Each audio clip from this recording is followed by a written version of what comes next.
Hello again. It is my great pleasure. The fun of these kind of meetings is to introduce a great speaker. Kathleen O'Keefe-Kanavos, AKA Kat, the Queen of Dreams, is a good longtime friend of mine from Cape Cod, from the Cape Cod Screenwriters Group. She is an international award-winning author, a speaker, the host of a video show that Brenda and I just appeared on a month ago. She has appeared on Dr. Oz, on The Doctors, and she has taught psychology at USF. She is a 3-time breast cancer survivor, and she's going to talk to you about her amazing successes in writing and publishing and being a speaker and an author. So I want to introduce Kat.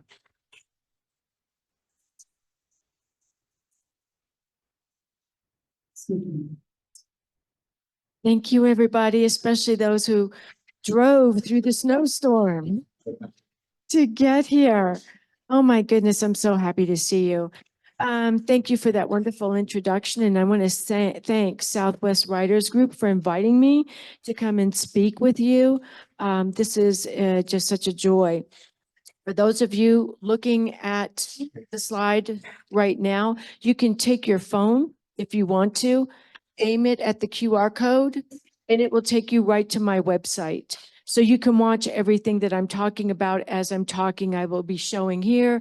I've got handouts for those of you who are online. Doreen, who is my webmaster, has links for you to download everything I'm talking about online. When you get home, you can print it out. And the same thing will be for the next events that we do when we leave here and we do the workshop just by Zoom. So I believe she's watching right now, and I know that Ari Boris, I just want to wave to him, is watching as well. And we were just on a cruise ship. He's in charge of the Spirit at Sea travel. I always want to read that so I don't make a mistake. And I was a presenter on that cruise on dreams and writing. So you may be asking, well, how did you get to all of this? How did you get there? How did you become a writer? What happened? Well, it all started with this little book right here, Surviving Cancerland. And if you had asked me when I was in high school, when I was in college, even after that, do you want to be a writer? Are you going to write a book that's going to become an Amazon bestseller, an international award-winning book that's going to be translated into foreign languages and picked up as a hybrid by a conventional publisher? I would have told you were totally insane, that was the last thing in the world I would ever want to do. I was not into writing. And then something happened. And it started with dreams. And that dream was,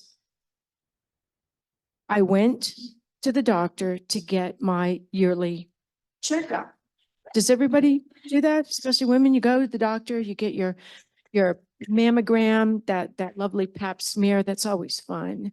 And blood test, physical exam, and then in the mail came the yellow sheet that says, congratulations, you're healthy, we'll see you in a year. And that was the beginning of writing the first book, Surviving Cancerland, because that night I had a dream. And if you can, I've got somebody to change these for me. I love it. I'm spoiled rotten. So we're talking about going from professor to actually Daisy May right now. What happened was, back before that night of that first dream, I was a teacher for the profoundly emotionally disturbed. And during that time, I met my husband, Peter Canova. He's also an author now, and he started writing when I was going through my cancer treatment. And on a party night, I saw him walk through the door at the party, and I said, there he is. That's the man I've been waiting for all my life. 3 years later, we got married, and we've been married almost 45 years.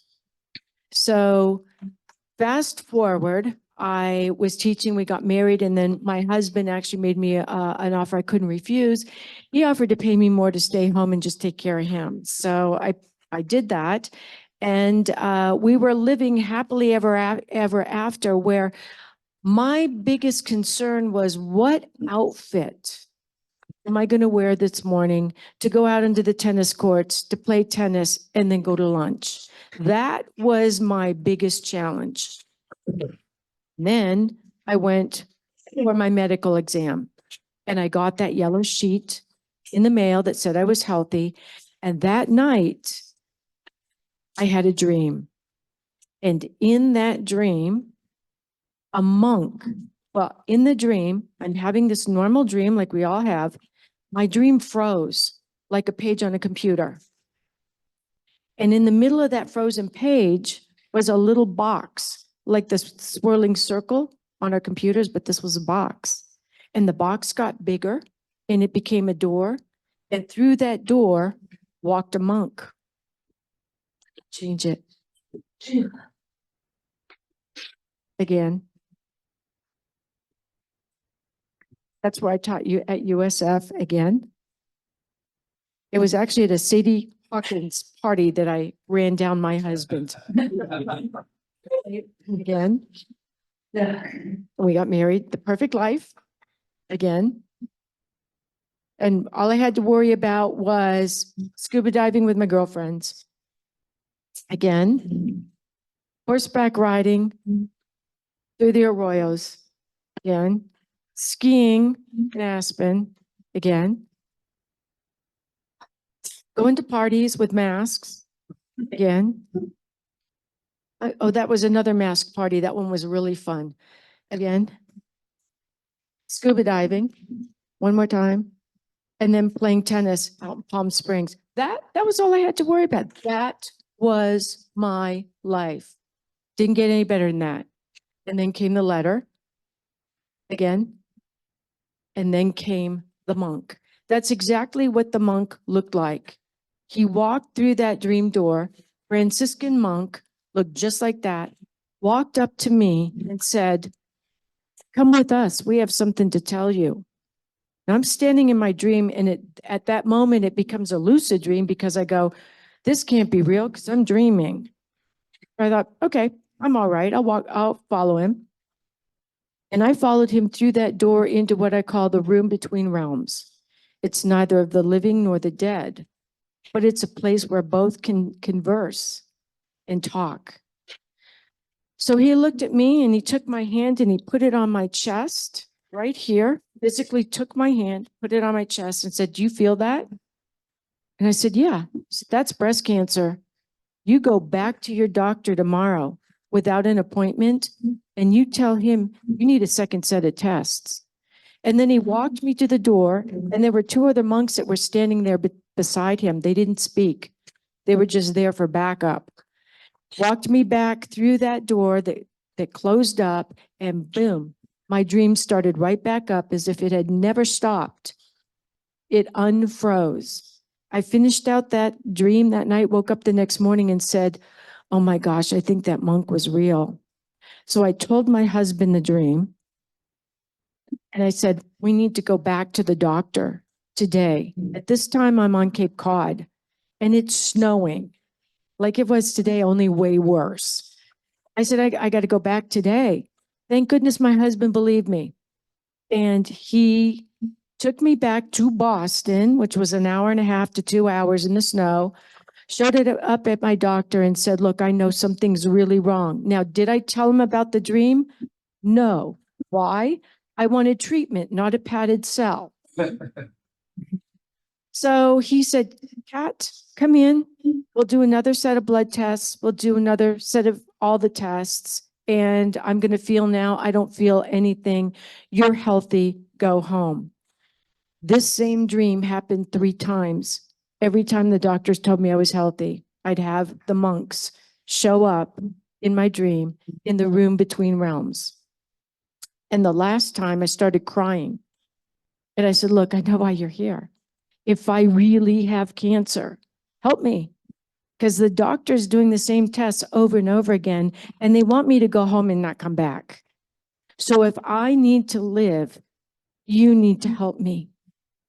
And the monk reached into his big sleeve, pulled out a tiny little feather, like you would see on the floor next to your bed because it came out of your pillow.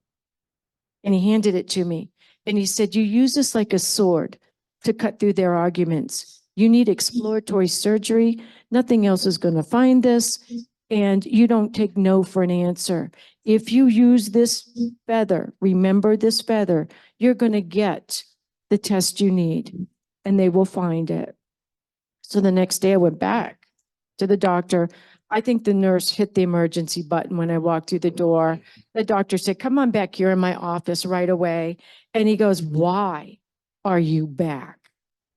And I said, because I know something's wrong and I want you to do exploratory surgery on me. Well, let me tell you something.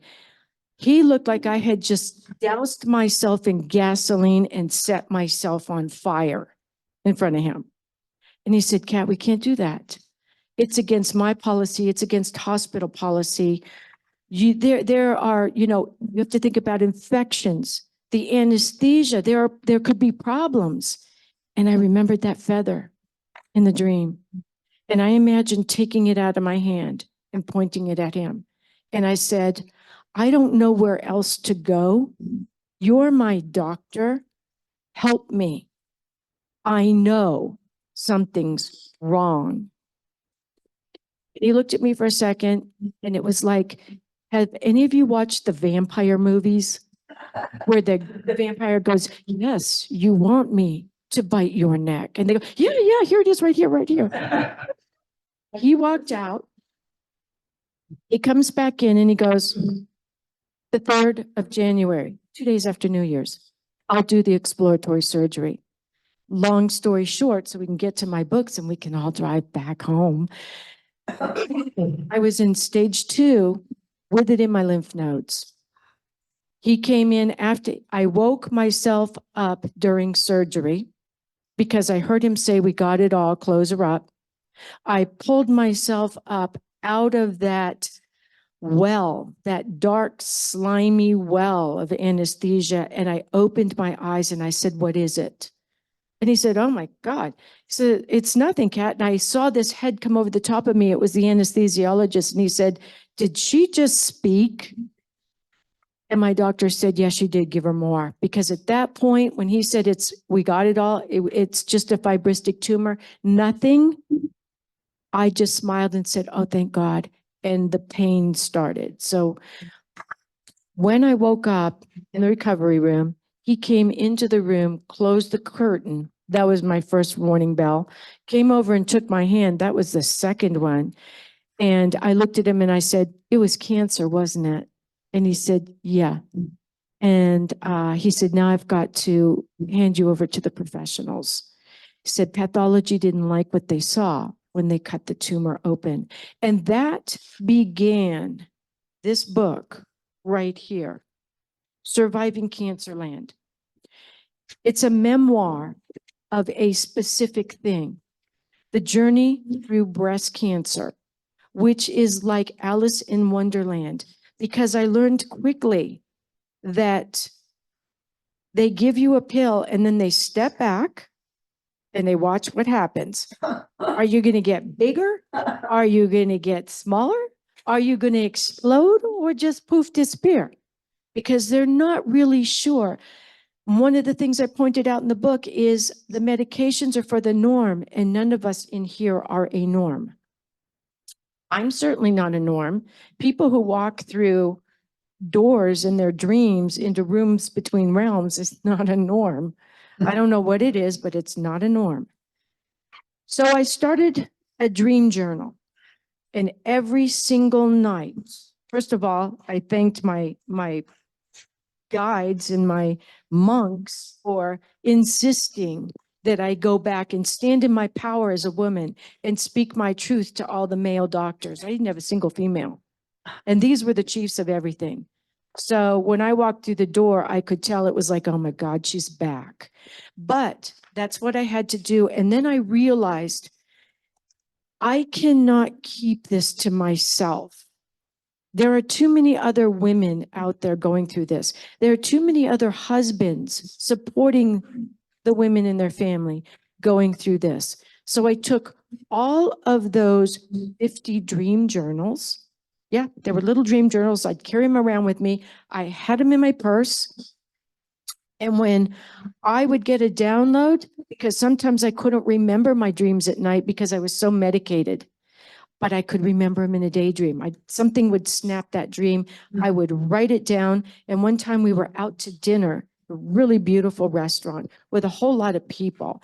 And a download came in. I sat down on the curb. I started writing. And a woman turned to my husband and said, "What is she doing?" And my husband said, "Oh, she's writing in her journal." And the woman looked at him and said, "Can we make her stop?" And my husband said, "I wouldn't try." That journal became this book.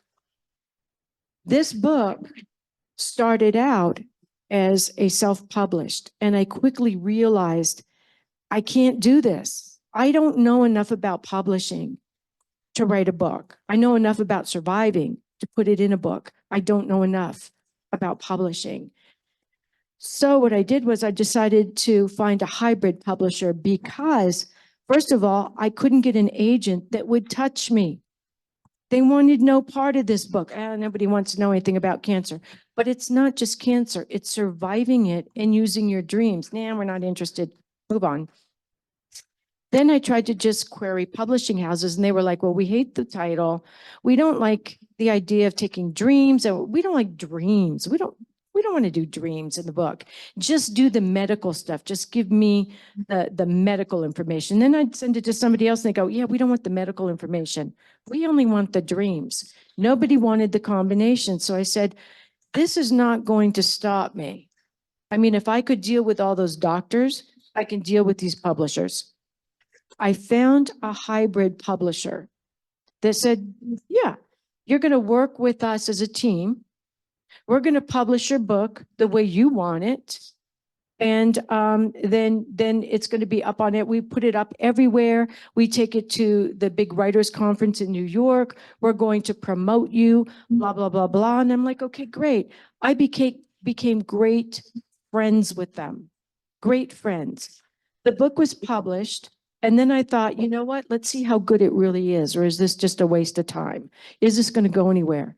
I immediately sent it out to book awards. And the first one it won was the Nautilus. And I was like, you've got to be kidding me. I just won the Nautilus Book Award with this book. And I did. And then I found out from the publisher that it won the International Book Award for Women. And I was like, I didn't even think that they would look at my book. And then I won, I don't even remember what the other one is. It's in the insides of the book, which I'm going to hand out to you anyhow. And then it went on to the Amazon bestsellers list. Once you win those awards and you get those awards behind you, people start buying your book. They start buying it really fast. And then you take those awards and you put them on your query letter when you query all the radio show hosts, the big ones, you want to be on their shows. So is anybody familiar with Coast to Coast? I was on Coast to Coast and he kept me on there the whole hour, bumped somebody else. And at the end of it, he opened up the lines and he said, online, everybody can hear me. Is it okay if we have people call in with their dreams? And I'm like, yeah, sure. So for the last half hour, people were calling in with their precognitive dreams. He wanted people to call in with dreams that they thought might come true and ask me about them. And that all started from a little memoir about an incident that was categorized as a little unusual. After that, when it started doing really well, does everybody know Blackstone Pictures? Blackstone Pictures has Blackstone Publishing. And they came up and they contacted my hybrid publisher and said, we want to take the book over. We're going to do a CD. We're going to do an audio book. We're going to take care of all of that. And all I did was watch the money go into my account. That's from just a hybrid publisher. So it doesn't end there, it gets better. For those of you who are going, I'm not sure my book's going to go anywhere, keep listening. I decided I wanted to open up a blog on my website. I had no idea what I was doing, really. I just do it, like the Nike commercial. Just do it. So I opened up the blog, started blogging, and Dr. Bernie Siegel heard about my book.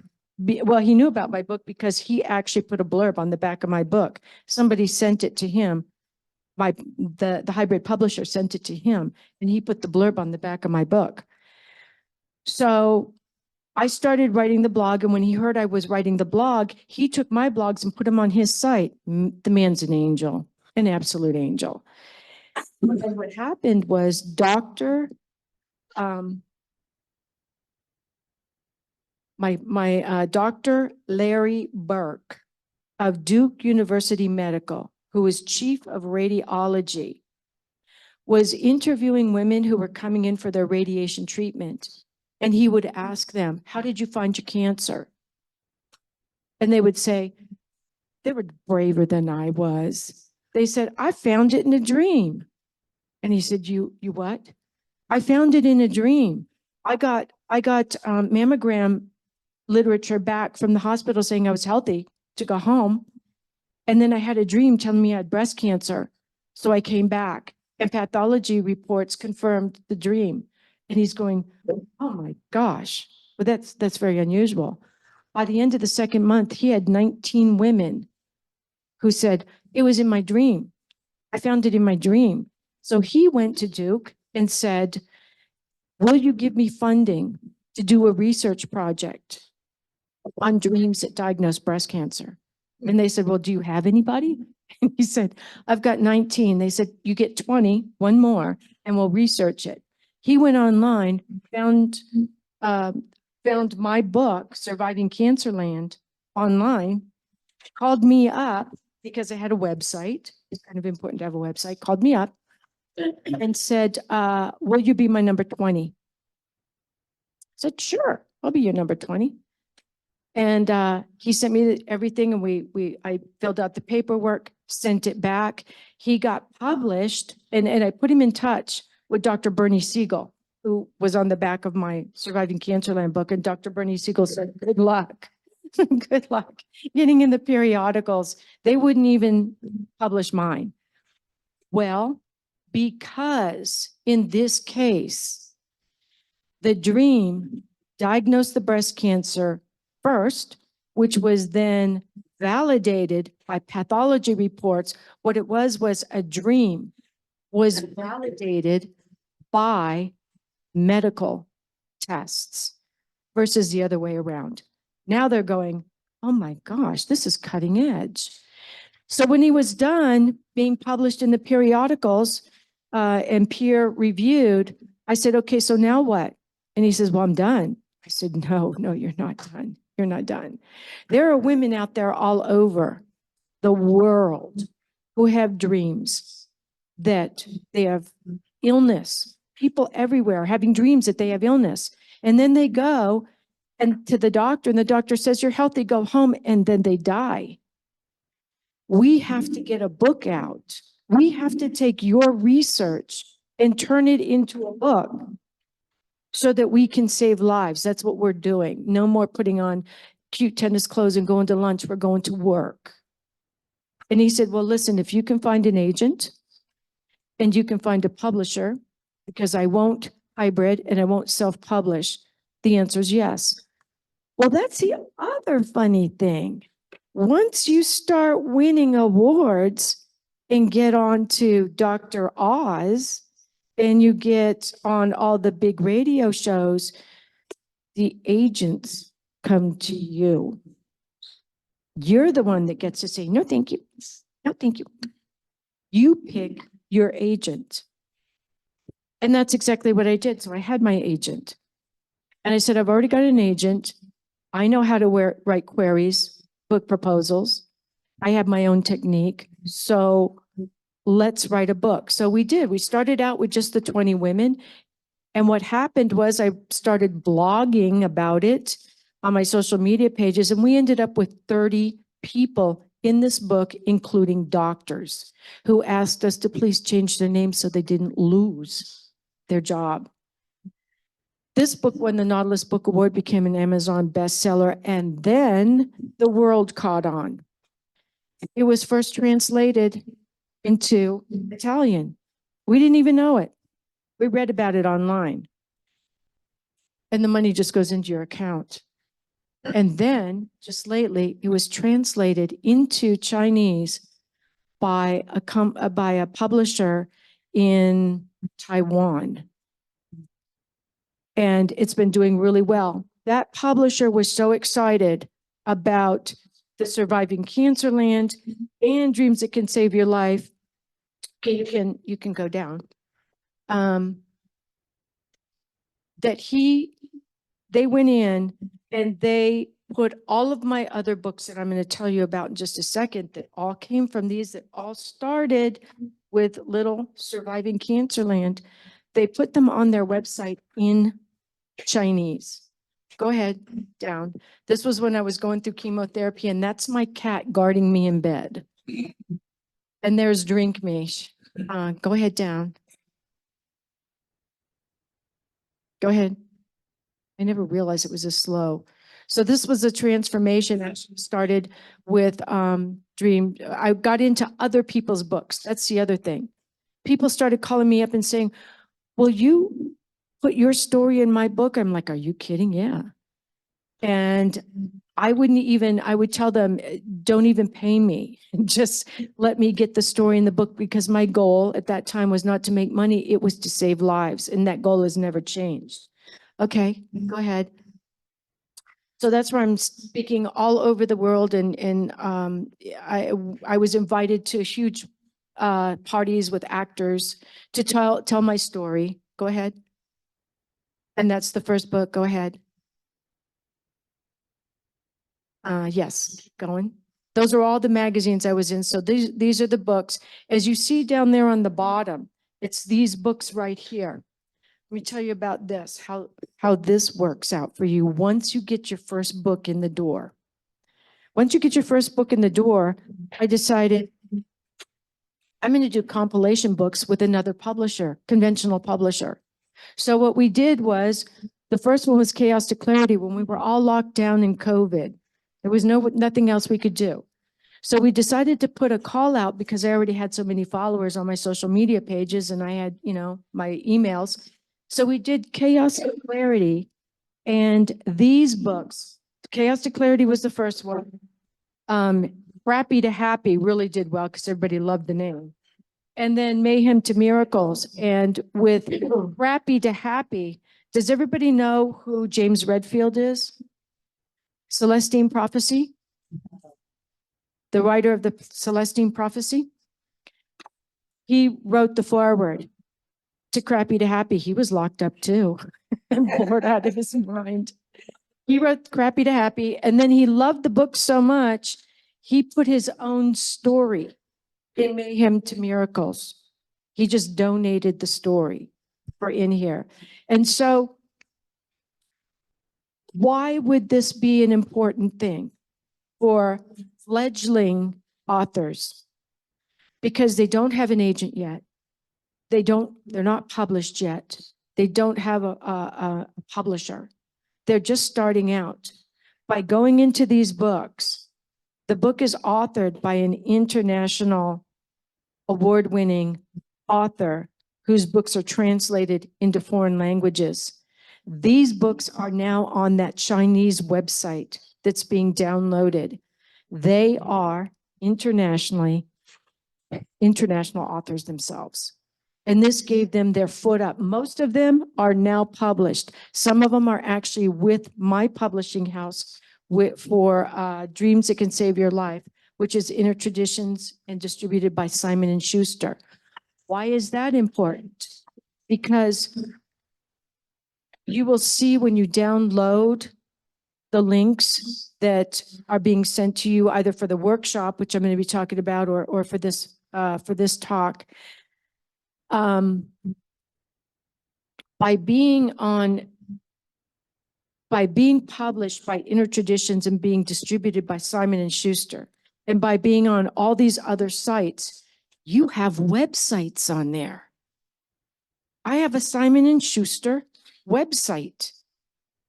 I have websites I didn't even realize I had until a couple days ago. I was sharing that it was called Rainbow Ridge, that your book can't be published without an agent. I had written the book with 2 other women. It was sent in and published by them, and I forgot all about it. You may be going, how can you forget about it? Because now you don't get a royalty check in the mail anymore. It just goes into your account. So you just have to make sure that the money goes into your account, and you forget about it. But I actually have another website on Rainbow Ridge Publishing. So you get all these websites, and those help promote your books. And so that all started, that's pretty much the end. That all started with this little book. So what kind of publishing then would be good for you? The answer is only you can answer that. But the old idea that, oh my gosh, if you're hybrid published or self-published, nobody's going to pick up your book. Nobody's going to buy your book. Nobody's going to care. That is not true. I'm living proof. It's not true. When I was writing this book, Surviving Cancerland, I was in Jackie's screenwriters group on Cape Cod. And when I saw what she was doing with screenwriting and the hero's journey, I said, I can do that for my book because I'm the hero. So what I did was I took all of her screenwriting information that she had, a handout she'd given us. I took it home when my manuscript was done. I did a mathematical equation. That was left brain. And I took it and overlaid it onto my book, which was right brain. And I made sure that all of those heroes' journeys, those crises, coming out of the crises, getting ready to go into the new crises, exactly what is used in children's books was in my book. I just overlaid it and made sure it worked. That's what the workshop's going to be about, how to do that. Use the writer's wheel, just like you use a wheel for pottery to center your piece of clay. You use the writer's wheel to center your idea and your book, and you build out from there. So I did all of that in this book, and it became a bestseller. I'm sorry, my Surviving Cancerland bestseller, won all the book awards. From there, I went on to the next step and the next step and the next step and built it all up. So by starting out at the bottom as hybrid, I'm now international, and it's being published in foreign languages. And then once you do that, you've got people running after you. I was actually in October's Halloween Magic. Wake Up Now, Dreams Could Save Your Life. It's a 3-page spread, and it promotes the book. And it promotes all the books. Once they get onto your website, see all your books, they order them all. And then I was invited, and I think I handed out to quite a few of you, magazine that I write for. It's in all the different stores where I am, Desert Health Magazine. I am their dream columnist. And so my article this past month was Dragon Dreams, because it's Dragon Chinese New Year. So you tie all this in together. I've heard people say, well, how do you take your book and and how do you get all this other stuff? Just use your right brain. Use your left brain, use your right brain. What do I need to do? Be the mathematician. How do I get into this? And then use your bright brain to get you in there. Take your dreams and tie them into the seasons. What if you know, mine is dreams. So how could I take and write articles and magazines for magazines using dreams? Who's going to care? When you make it relevant to them, they're going to care a lot. In other words, dreams about lovers, dreams about past lovers, dreams about past parents returning, dreams about holidays. What is your it that you write about? Tie it into what the magazines need. Look for your competition. If there's none, you're home free. You just query them and say, I need to do this or do that. So, you know, I didn't even put my notes up here in order to go quicker. So I'm just going to pull from my brain. How would this work for any of you? So basically, each of these different steps start with the first one that you do. So you have to ask yourself, what kind of publishing do I need to do? And if the answer is, okay, I have a book that is just my little story, and it's about an incident in my little story, what should I do?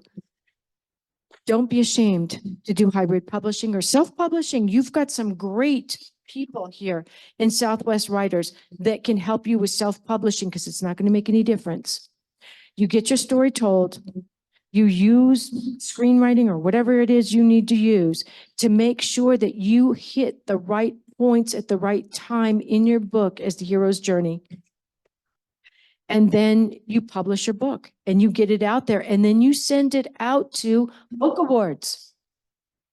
Dare to see if your book is good enough for a book award. And if you follow that screenwriter's play, and if you follow the writer's wheel, I'm almost positive you're going to, because it's going to keep you online. The other thing that I always tell people is write your first chapter, write your last chapter.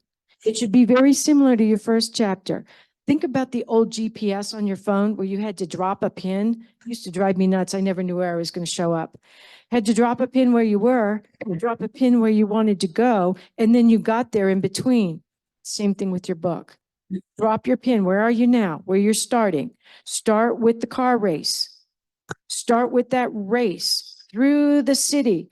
People hanging out the windows, shooting at each other, people running, ducking behind garbage cans. Start with that. And then end with your last chapter of how that was all resolved. Connect them. That's what I did in every single book. Never got lost, never wandered around. So those of you who just want to be conventionally published, what are the pros and cons of that?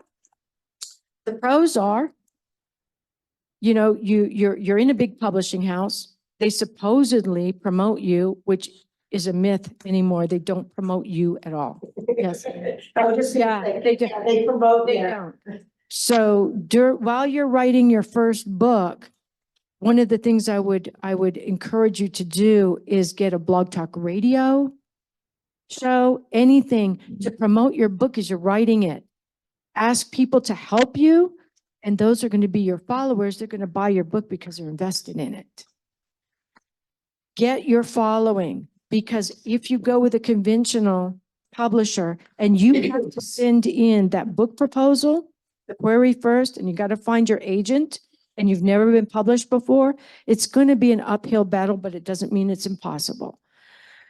But one of the biggest parts of your query is going to be, how are you going to promote your book? And if you say, well, I'm hoping you do, that's going to be the end of that. So you already have to have your platform built up. So and one of the positives with that is that, you know, you're on their website, you're on this, you're on that with them. But one of the negatives is not only do they not promote you anymore, but if they make a mistake, they're not necessarily going to fix it anymore. My husband is published by a conventional publishing house, and they left the foreword out by James Redfield. And then they tried to convince him that it didn't matter. It wouldn't really matter. And he had to go to war with them. So hybrid publishing, what is the positive? You get to write your book the way you want to write it, and they're not going to change it. When you hand your book over to a conventional publisher, you're handing your baby over. They're going to educate it now. It's no longer yours. They can even change its name. They can change the cover of your book. They can change everything in your book. And you signed the contract, so you can't do anything about it. To try and back out is going to be, it's going to be a nightmare. If you don't care, if that doesn't matter, it's fine. With your hybrid book and your self-published book, your hybrid publisher is going to listen to whatever you say, and they're going to work with you. They didn't change my book at all. And it won an award. A lot of times I have found, I've read people's manuscripts before they sent them off to the conventional publisher. It was great. When they get done giving it to their editor, it's a totally different book. You're reading it and you're going, what is this? I actually took a book that had been, that the manuscript and the book, and made sure I still had the right manuscript. That's how much it had been changed. And there was nothing they could do about it. And that book never won awards. So by having a hybrid that wins all those awards, when you send your book into the publishing house and they see on your book proposal that you're already published, you've got all these awards, and it's actually been picked up by a conventional publishing house for the rest of it, and it's being translated, they're going to give your book to their best editor, and they're going to know not to change it. You're already vetted. They already know that you know what you're doing. You proved it. So I'm going to go ahead and open up the room to questions. If I didn't answer all of your questions,